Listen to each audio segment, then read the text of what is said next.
Sky Mobile sponsors the transfer window on Sky Sports News.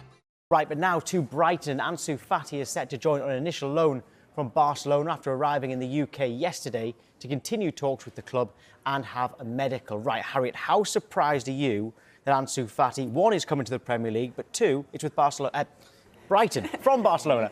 Probably as surprised as a lot of Brighton fans seem to be on Twitter, positively surprised in their case. He was considered such an incredible young talent at Barcelona, really broke into the team, 16 years old, had his debut, hit the ground running after that, has had some issues with injuries and multiple surgeries a couple of years ago that has set his development back, and I think he's just looking for somewhere now where he can go and get regular game time, feel at home, feel like the pressure's taken off his back.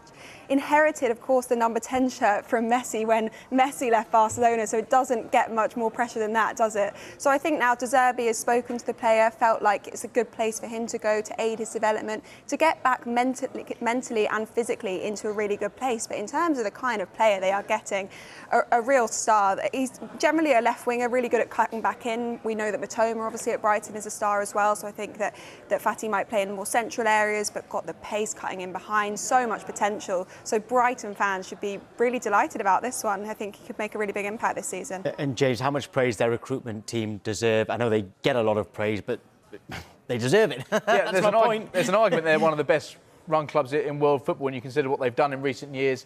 They've bought low, they've sold high, but they've still continued to progress on the field of play. Qualifying for Europe last season, despite the fact they lost key players, they lost their manager as well, was quite remarkable. Here's what they've done so far this summer, and you can see it's not just a case of buying low with a view to selling high. They've picked up the likes of James Milner, as they did with Adam Lallana, for free from Liverpool, and João Pedro as well. That was a relatively big money signing, but he's somebody who could fit in, scored in his debut as well against Luton.